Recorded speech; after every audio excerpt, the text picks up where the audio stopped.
Good evening. In today's summary, President Wiva Ramkalawan is in Antananarivo to attend the 5th Indian Ocean Commission Summit tomorrow.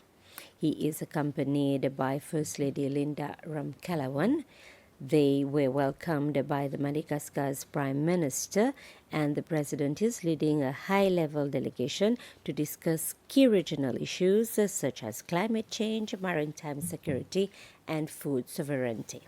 The summit also marks the IOC's 40th anniversary, with the Seychelles reaffirming its leadership in regional cooperation and the blue economy.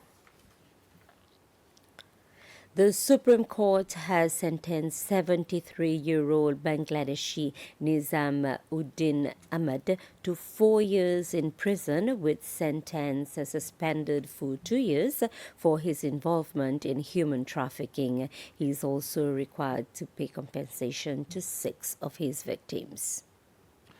According to the judgment, Mr. Ahmed came to the country in 2014 as an investor. He claims that for the past 6 years, he has not received any income from the businesses he invested in due to the ongoing court case, and that he lacks the financial means to support himself. The 6 victims, there were 7 of them, but one has already left the country, stated that Mr. Ahmed was hostile towards them, particularly when they raised the issue of the money he had promised to return for the GOP. They had borrowed money to pay for their GOP before coming here, and when they asked for their money back, he treated them poorly. The victims also described the poor living conditions, with some of them having to sleep on the floor due to the lack of beds and being given minimal food. Mr. Ahmed has until the 19th of next month to pay compensation, 20,780 rupees each to 4 victims and 13,853 rupees each to the other 2. He has the right to appeal the sentence to the Court of Appeal.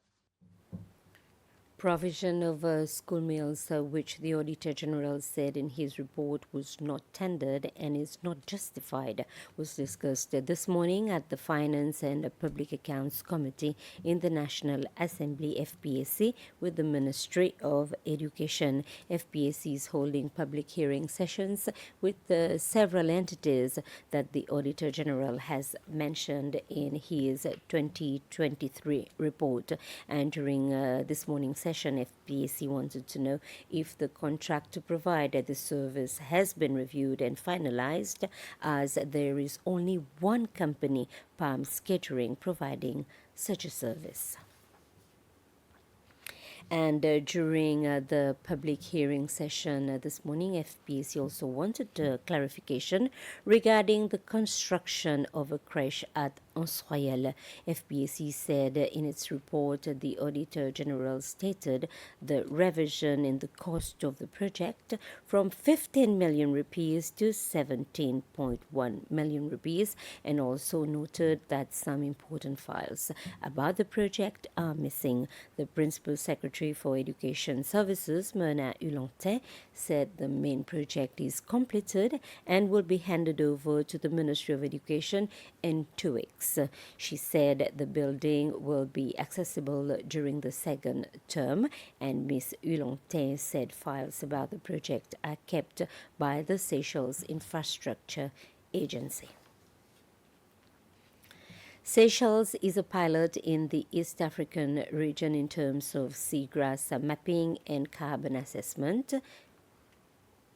For other countries in East Africa region to follow Seychelles in this accomplishment, SECAT and a few charitable trusts organized a workshop on conserving blue carbon mangrove ecosystems and seagrass. Participants in the meeting included scientists, policymakers in the East African region, representatives of countries from the Nairobi Convention, and other regional experts. The purpose of the workshop is to gain more knowledge about the work that Seychelles, in particular SECAT, is doing to improve the conservation of mangroves and seagrass in the Western Indian Ocean region. So we are going to be using the lessons learned from Seychelles' own experiences that it has been working on, in particular the seagrass work that SECAT has been leading together with government, Pew Charitable Trust and Oxford University. for us to then create the enabling environments for us to upscale this work at the regional level, focusing on both the conservation aspects, but also on how these particular ecosystems could help contribute towards the nationally determined contributions of the countries in the region. In the region, we are pilot in the project design to map seagrass, because we used a lot of advanced technology to map those seagrass. We use satellites, we use ground truthing with people deployed on the field. We obtained 40,000 pictures of the bottom of the sediment to assess the seagrass distribution in the 1.3 million square kilometers of the Seychelles EZ, which is a big work that has been undertaken by about 70 people in Seychelles, trained to do that. And most of the NGOs, environmental NGOs in Seychelles, have contributed to that project. So it's been a big success, and we want to reproduce that in adjacent countries, in Kenya, in Mozambique. All our colleagues who are here for those 3 days of workshop will benefit from the errors and also the success that we have made on this project, Seagrass project in Seychelles, together with Pew Charitable Trust, SEICAT, and the University of Oxford. 6 businesses that export and add value to fish will be participating in the Global Seafood Expo to be held in Madrid, Spain. The Seychelles Fisheries Authority, SFA, is helping these businesses with financial support, and the exhibition will be held during 3 days, and Seychelles is going to promote yellowfin tuna.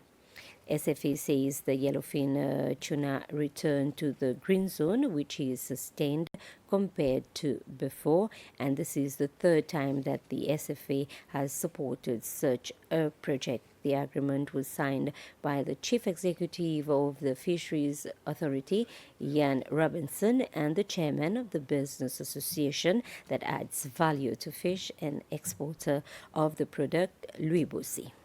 The World Seafood Congress in Barcelona. This is a very important global event which brings many of the world's major seafood producers and exporters, as well as other industries associated with seafood together. It's an important opportunity for the processors and exporters in Seychelles to form new contacts, to explore new markets, and to look at opportunities for export of the high-quality produce that Seychelles produces to those markets. It's been, I think, the 3rd year now that we've supported the sector.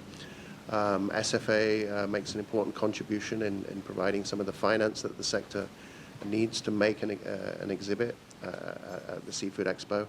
It is. Seychelles joins the global celebration of Vaccination Week from tomorrow to the 30th of this month. It's taking place under the theme Immunization for All is Humanly Possible. In a message, the Ministry of Health has highlighted the country's strong immunization program.